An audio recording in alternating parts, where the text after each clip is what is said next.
प्यारे बच्चों नमस्कार। आज की वीडियो में आपका स्वागत है। तो आज हम डिस्कस करेंगे वृत्त सर्किल के बारे में पढ़ेंगे। तो इसे स्टार्ट करने से पहले कुछ बेसिक चीज़ें हैं जिनकी जानकारी आपको बहुत ज़रूरी है, क्योंकि सर्किल आपका 2D में आता है, निर्देशांक ज्यामिति द्विविमीय में, यानी कि टू डायमेंशनल, जिसके अंदर 2 डायरेक्शन होती है। तो आइए स्टार्ट करते हैं। सबसे पहले आपने एक थ्योरम पढ़ी होगी जिसका नाम है पाइथागोरस प्रमेय। तो पाइथागोरस जो प्रमेय है वो थोड़ा सा देख लो क्या होती है। एक समकोण त्रिभुज हुआ करता था, इसको मान लो ए बी सी, ये 90 डिग्री है। तो इसमें पाइथागोरस प्रमेय कहती है, ये इसे हम थीटा मान लेते हैं। जिसको थीटा मानते हैं तो उसके सामने का ये लंब हो जाता है, हाइपोटेनियस। ये आपका आधार जिसे हमने बेस कहा था, और ये आपका फिर कर्ण।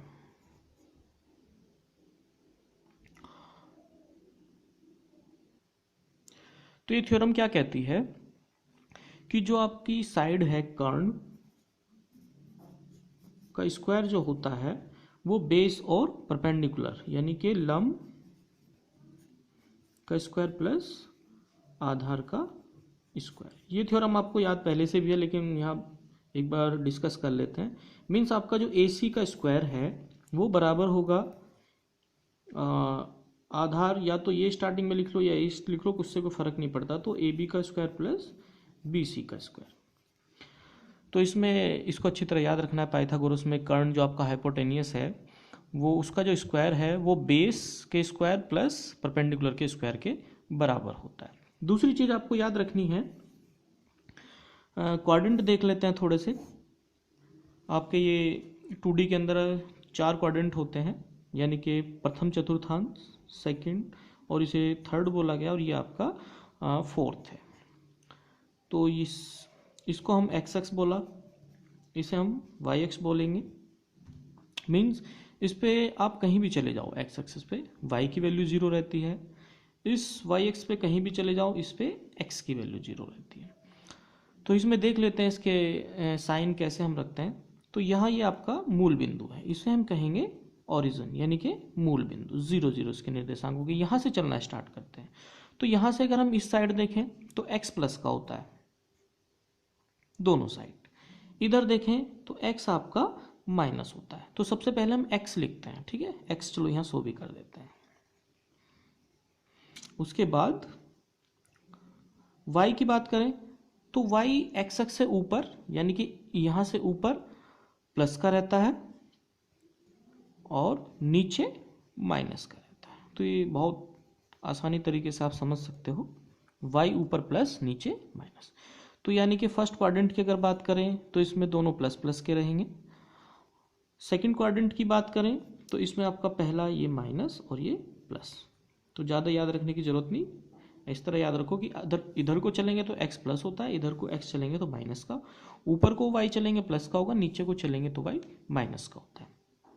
थर्ड क्वाड्रेंट में माइनस माइनस, और फोर्थ में आपका प्लस और माइनस। एग्जाम्पल के तौर पर हम देख लेते हैं, अगर कोई ये पूछता है कि 1 और -1, ये जो आपका निर्देशांक जो बिंदु है ये कौन से चतुर्थांश में पड़ेगा, तो आप बता सकते हो कि X इसमें प्लस का है और Y इसमें माइनस का है। तो मीन्स आपका चौथे में हो जाएगा, ठीक है, फोर्थ क्वाड्रेंट में हो जाएगा।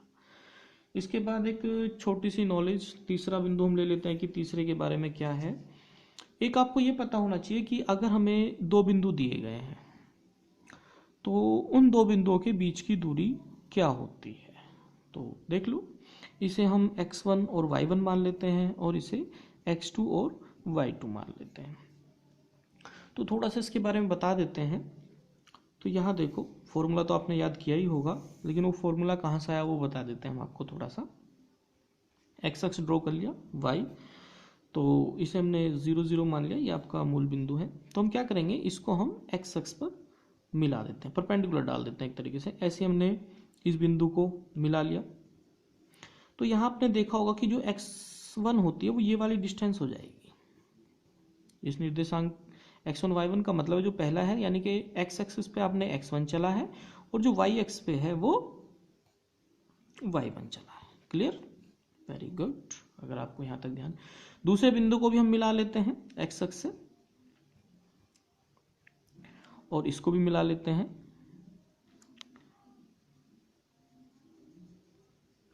तो यानी कि इसकी यहाँ से यहाँ तक की जो डिस्टेंस है वो x2 हो जाएगी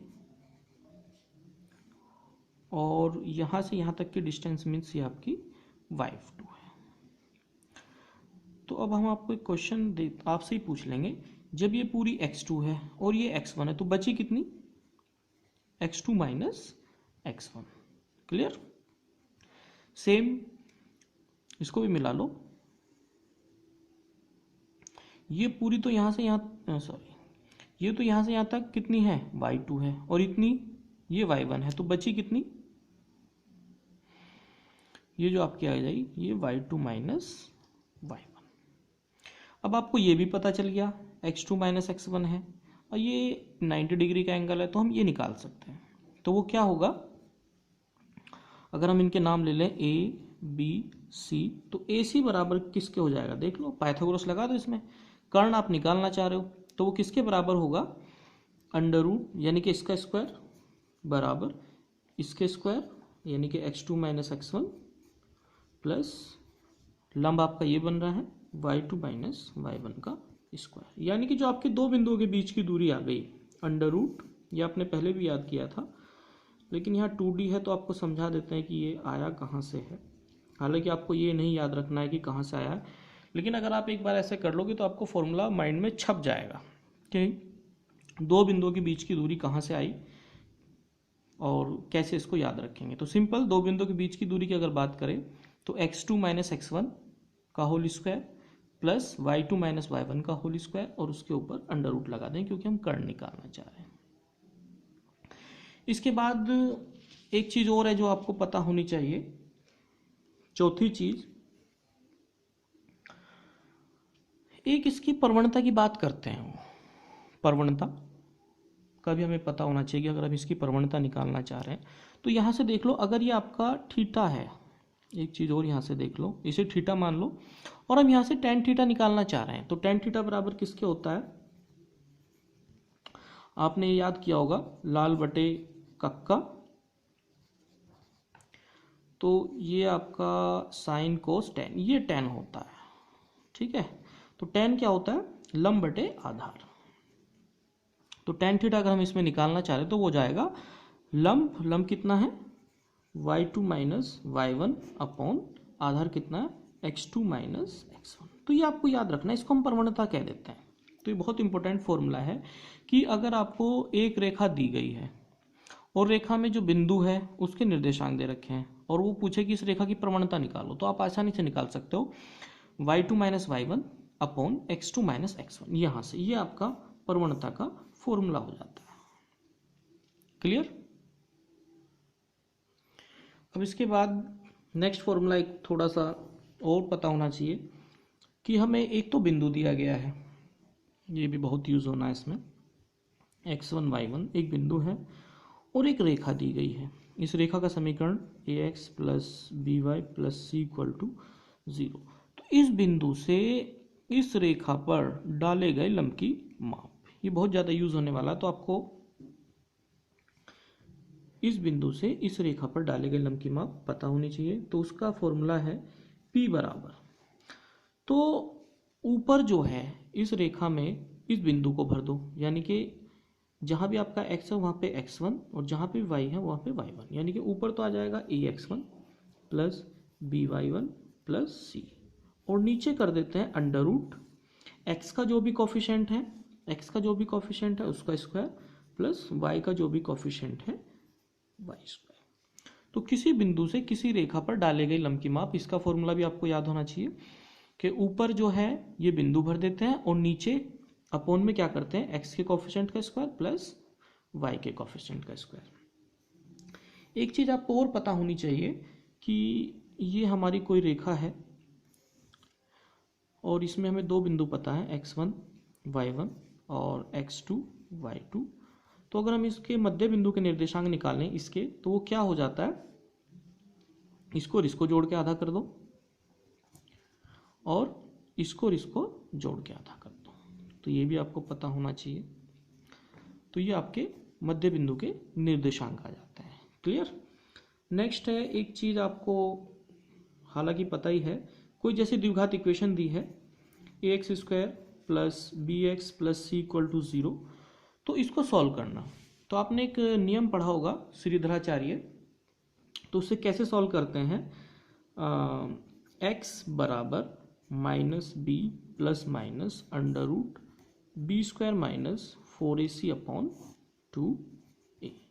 तो इस फॉर्मूले का भी थोड़ा सा आप रिवाइज कर लो, हल्का सा याद रखो यहाँ पे, क्योंकि इन सारी चीज़ों की क्या है, जो आपका ये चैप्टर है वृत्त का, सर्किल का, ये 2D में, इसमें कुछ कहीं ना कहीं यूज होगी। तो इसलिए आप ये जो फॉर्मूले हैं 7-8 जो हमने लिखवाए हैं, इनको अच्छी तरह याद करो। फिर जो हम स्टार्ट करने वाले वृत्त उसको स्टार्ट करेंगे पढ़ाना। Okay, thank you.